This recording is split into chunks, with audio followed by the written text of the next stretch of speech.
পররাষ্ট্রনীতির কারণেই বিশ্বের পরাশক্তির নজর এখন বাংলাদেশের উপর। যুক্তরাষ্ট্র, চীন, ভারত সহ সকলেই এখন যে কোনো উপায়ে বাংলাদেশের পাশে থাকতে চায়। এডিটর্স গিল্ড আয়োজিত বাংলাদেশের রাজনীতি, অর্থনীতি এবং ভূ রাজনীতি নিয়ে গোলটেবিল আলোচনায় একথা বলেন বিশিষ্টজনরা। অর্থনৈতিক খাতে আরও বেশি স্বচ্ছতা এবং জবাবদিহিতা প্রয়োজন বলেও মত দেন তারা। ঝুমুর বাড়ির প্রতিবেদন। ডোনাল্ড লুর বাংলাদেশ ভিজিট, যেটা ঠান্ডা লু হাওয়া হিসেবে অনেকে আখ্যায়িত করেছেন, এবার লু হাওয়ায় তেমন উত্তাপ ছিল না। অন্যদিকে বাংলাদেশের রিজার্ভ ইজ মানে ডিপ্লিটিং লাইক এনিথিং।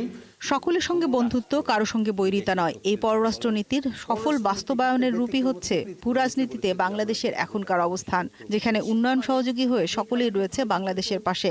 বাংলাদেশের অর্থনৈতিক দিক থেকে বা বিভিন্ন দিক থেকে কিছুটা মানে চ্যালেঞ্জ আছে। একদিকে যেমন চীনের সঙ্গে আমাদের সম্পর্কের ব্যাপ্তি বেড়েছে, গভীরতা বেড়েছে, আবার ভারতের সঙ্গে সেটা অনেক বেড়েছে।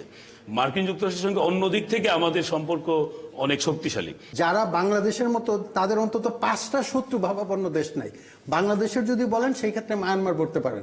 মায়ানমারের সাথেও কিন্তু আমরা রপ্তানি আমদানি বাণিজ্য করছি। তার মানে কূটনীতির একটা অবিশ্বাস্য রকমের দৃষ্টান্ত স্থাপন করেছে বাংলাদেশ। তবে জনগণ জানতে চায় কোন পথে রয়েছে বাংলাদেশের অর্থনীতি। এ বিষয়ে স্বচ্ছতা না এলে জনগণ আস্থা হারাতে পারে সরকারের অর্থনৈতিক কর্মকাণ্ডের উপর। কুইক টার্নারাউন্ড বলে কিছু নাই, করলে পরে আরো গর্তে পড়ে যেতে পারি আমরা। এটা সতর্ক হতে হবে আমাদেরকে।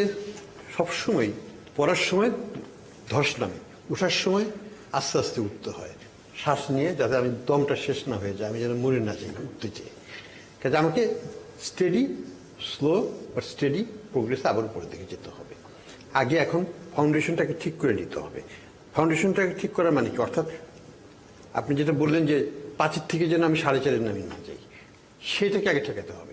It's not IMF issue. অর্থনৈতিক অন্যান্য বিষয় নিয়ে তারা ব্যক্তিগত সাফল্যের চিন্তা বেশি করছে, সেগুলো নিয়ে ব্যস্ত, সুতরাং এগুলো যাচ্ছে না। প্রতিষ্ঠানগুলোকে আমরা, বাংলাদেশ ব্যাংকের উপর আস্থা নাই, অর্থ মন্ত্রণালয়ের উপর আস্থা নাই, দুদকের উপর আস্থা নাই।